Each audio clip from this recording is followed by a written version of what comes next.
two best teammates he'll have ever had, even though he played in the final for Phoenix. That man is wasting no time. Driving. And I was just going to ask you, everything Moses' thumb is that he had off-season surgery on, it looked pretty good. Did not get it to Ayton to guide home. Pajemski on the outlet.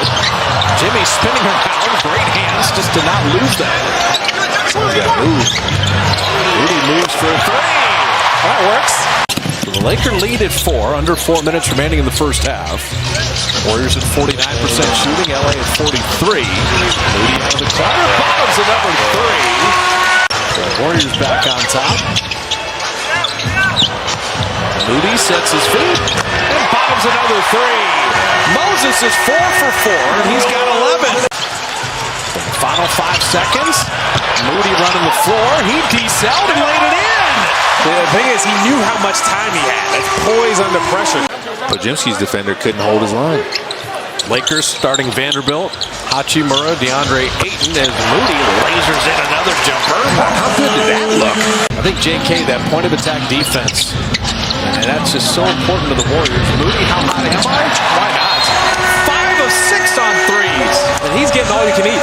Now, the Lakers and Warriors, they spent the summer fortifying their rotations. Golden State maybe spent more like the last week doing that, but you know. LA adding a former number 1 overall pick, DeAndre Ayton, Defensive Player of the Year, Marcus Smart. While the Warriors, they added a little bit more championship pedigree to their locker room. They brought in Al Horford to bolster their front court here. And it's pretty amazing that these two, right, Steph Curry and LeBron James, they have played a combined 40 seasons now in the NBA, and yet still the expectation for both of these teams, it's championships. And I think I would put them maybe in that second tier in the Western Conference, second, third, depending on where you put OKC and everyone to follow. How do you look at the way these two teams, how their summers went here, Coach? Well, they both made a lot of changes. I go to Golden State, Malika, because I think about Jimmy Butler and the impact he had last year. Yeah. He arrives 23-8 with him. And in that time, most importantly, they had the number 1 defense in the NBA during that stretch. And they were able to play through Jimmy Butler when Steph was off the floor, and their free throw rate went through the roof. Obviously, you look at what the Lakers have done. They added DeAndre Ayton and Marcus Smart, as you mentioned. But can those guys be available? They have not been available the last couple of years on their respective teams. But I'm excited to see how Steve Kerr uses Jimmy Butler first training camp and the addition of Al Horford, which I think is going to be a really important addition for that squad. The number I was up there for their training camp just a couple of days ago, and the number that everyone around the Golden State Warriors perk is excited about is 23-8. That's their record when Steph, Draymond, and Jimmy were all on the floor together since Jimmy was traded to this team. Now, obviously, injuries derailed the rest of their seasons, and if ifs were fifths, we'd all be drunk. But when you're looking at the Golden State Warriors, they have a case to feel really good if they can stay healthy about their chances this year. They do, but the 23-8 got them out in the second round. They're trying to win the championship. Now, mind you, Steph got injured. I get that part, but we don't know if they could have got past OKC with that roster that they had. And why I give the Lakers the slight edge. Look, both of these teams are going to be here come April, right? Both of these teams are going to be in the postseason. I give the Lakers the slight edge because they have a third option offensively in Austin Reeves. We don't know who the third option is for the Golden State Warriors. Is that going to be offensively? Is that going to be Kuminga? Are they going to rely on Buddy Hield? That's the question. And so when I think about Jonathan Kuminga, I think his ceiling is high because Buddy Hield is one dimension, right, when it comes to his three-point shooting and his shot making. But Jonathan Kuminga could get buckets in so many ways. And so, Coach, I'm coming to you because I want to ask you, it's about Steve Kerr and Jonathan Kuminga repairing or getting that relationship on target. You dealt with a similar type of personality of Michael Porter Jr., right? Remember when y'all made your championship run? You benched him in the fourth quarter because a certain player was playing well. How would you manage that situation if you were Steve Kerr in that locker room with Jonathan Kuminga? Well, yeah, I think it's such a great point, Perk, and it comes down to communication. Steve's come out and said it. That communication is key. Him and Kuminga have a relationship, but they got to sit down in a room. And right now it's a battle between Steve Kerr saying, this is what we want, and then Kuminga saying, well, this is what I want. And that they have to find a way to marry that and merge that, because you look at what Jonathan Kuminga did in games 2, 3, 4, and 5 in that second series against Minnesota. Steph Curry got hurt. Kuminga became a focal point and showed out. They didn't win any of those games, but can he find a way to step up and be a part of this team off the bench. And most importantly, Steve said it. If he defends, he rebounds, and he runs, he's going to play. Right. If he does those things, he's going to have a greater chance to go out there and help impact. And I feel, as you mentioned with Michael Porter, I think Kuminga closes a lot of games because he's too young, too athletic, and too talented for them not to. And you need that third option. Every team that didn't win a championship in the last, 5 years, Aaron Gordon was our third option. Last year, Chet Holmgren, you got to have that third option off. And Jimmy Butler can take over a game with the best of them, right? We have certainly seen that. Kuminga, of course, he agreed to this 2-year deal with the Golden State Warriors. But all expectations are this is a contract that is very, very tradable. Everything, though, with the Golden State Warriors, it comes down to Steph Curry beginning his 17th season, miraculously, somehow, in the NBA. So Steph is the all-time leader in three-pointers. He has scored over 25,000 points in his career, and he's already penned the resume that makes him the greatest Warrior of all time. He's the team's all-time leader in points, assists, threes, and steals. And Coach, I imagine that the night before you had to coach against Steph Curry, those weren't your most restful evenings, right? No sleep. That was team no sleep, right? But the one deficiency for Golden State, even in their championship dynasty years, it was always kind of their big man. Draymond Green, he revolutionized basketball because of their small ball. So this year, they have a little bit of a different look and feel. Why? Well, they've added a proficient three-point shooting big man in Al Horford. Right. Champion, high character, culture. Steve Kerr talked about it. They haven't had this spacing 1 through 5 in a long time. Good point. And I think what Al's ability to stretch the floor, he's shooting 40% from 3 last 3 years in Boston, and a big part of them winning a championship. And I just want to show you a video right here. This is a play that Golden State has ran for years. They're 5-out action. Okay. They're going to play in the post. You have Steph Curry initiating the offense. He's hitting the ball to Quentin post, and they're going to play through Draymond Green. Great facilitator, 6 assists per game in his career. And now here's this split screen.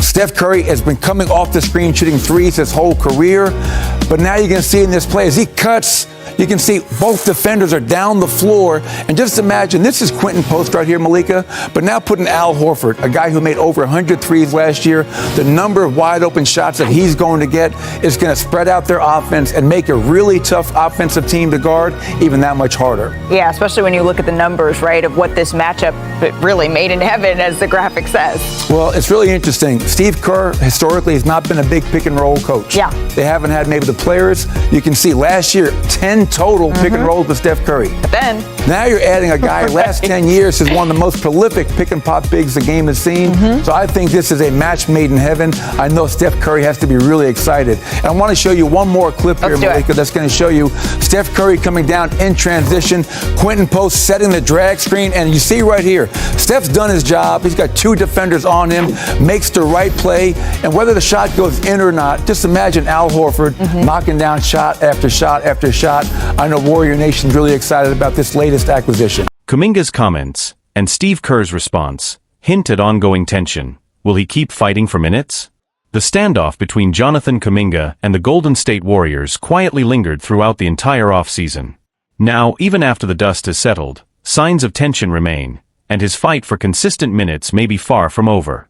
Kuminga, the former number 7 overall pick, reportedly turned down multiple offers from the Warriors before finally agreeing to a 2-year, $48.5 million contract just ahead of the 2025-26 NBA season. The deal, which includes a team option, a term his camp strongly opposed, raised eyebrows across the league. The fact that the Warriors got that clause in the contract suggests the team held the leverage. And while both sides eventually reached an agreement, it's hard to ignore the friction that simmered behind the scenes, especially when listening to head coach Steve Kerr's carefully chosen words. Steve Kerr's honest take on the Kuminga saga. Kerr, whose influence carries significant weight in Golden State, was at the center of the months-long dispute.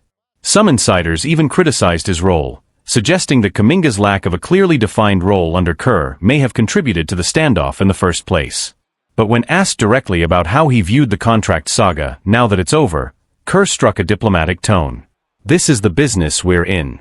I've never held it against any player for trying to secure the best deal they can," Kerr told The Athletic's Anthony Slater. "As a coach, and as someone who played in this league, part of my job is to help players grow into the best version of themselves. Put them in a position to succeed. Help them sign good contracts. These careers don't last forever." While his words were measured, Kerr's neutral stance is telling, especially considering how much the stalled negotiations limited the Warriors' flexibility this offseason. The team was unable to make other key moves while the Kuminga situation remained unresolved. Kerr added, "We've dealt with much bigger contracts than this. I don't think it's a big deal. These things happen in sports. Contract disagreements are part of the landscape. Still, it's hard to ignore the subtext. This wasn't just a negotiation. It was a statement. And now that it's done, the real question is, where does Kuminga go from here? Kuminga's future, still uncertain? Despite signing the extension, there are still whispers that Kuminga, now 22, may not see his long-term future in Golden State. The inclusion of a team option speaks volumes. The Warriors maintain control over his fate, while he's left needing to prove himself all over again. For Kuminga to shift the narrative, two things need to happen. He must solidify his place in the rotation. Despite flashes of brilliance and elite athleticism, Kuminga has yet to earn consistent, reliable minutes under Kerr. Whether that's due to defensive lapses, inconsistency, or lack of trust from the coaching staff, it remains a barrier. He has to produce, and produce now. With veterans like Stephen Curry and Draymond Green still at the core, the Warriors aren't in rebuilding mode. Every minute matters, and Kuminga needs to show that he can impact winning, not just with highlight plays, but with smart, disciplined basketball. The upside is clear. Kuminga has shown he can guard multiple positions, finish in traffic, and create mismatches. But until he puts it all together, and earns the full confidence of his coach, he'll remain in a precarious position. More than just business. Ultimately, this situation reflects something deeper than contract logistics. It's about identity and direction, both for Kuminga and for a Warriors team that's trying to walk the line between contending now and preparing for the future. Kuminga's talent isn't in question, but his fit in Kerr's system, and the organization's long-term plans, still are. The contract may be signed. The summer may be behind them. But the real story? It's still unfolding, and Kuminga's next steps will determine whether this chapter ends with a breakout or a breakup. Trust still in question? Behind the scenes, league sources suggest that while the Warriors are publicly downplaying the contract dispute, trust between Kuminga and the organization hasn't fully recovered. The tension wasn't just about money, it was about role, usage, and long-term vision. Kuminga's camp reportedly grew frustrated over the lack of a clear developmental plan, particularly during the 2024-25 season, when he was in and out of the rotation despite strong performances in stretches. The inconsistency in his minutes, combined with minimal opportunities in late-game situations, became a point of contention, especially as younger players on other teams were given the freedom to grow through mistakes. The tension wasn't one-sided either. Within the Warriors' coaching staff, there were concerns about Kuminga's defensive discipline, off-ball focus, and ability to stay engaged when he wasn't featured offensively. While his physical tools are undeniable, there's a belief that he hasn't always embraced the nuances of team basketball that Golden State's system demands. These internal questions fed directly into the negotiation standoff, and likely explain why the team insisted on keeping the team option in the contract. The message was clear: we'll commit to you if you fully commit to the system. A critical year ahead. With the 2025-26 season underway, Kuminga is now entering the most pivotal stretch of his young career. If he thrives, both statistically and within the Warriors structure, he could shift the entire narrative, cement his place in the rotation, and potentially become a long-term piece alongside the next generation of Warriors talent. But if the inconsistencies continue, or if his role diminishes again, the contract's team option gives Golden State a way out. And in that case, Kuminga could find himself back on the trade market, possibly packaged in a deal to retool around Curry in what could be the final years of his prime. Internally, some around the league believe that the Warriors' front office may already be preparing for that possibility. While the team has made no public statements suggesting a trade is imminent, rival executives are watching closely.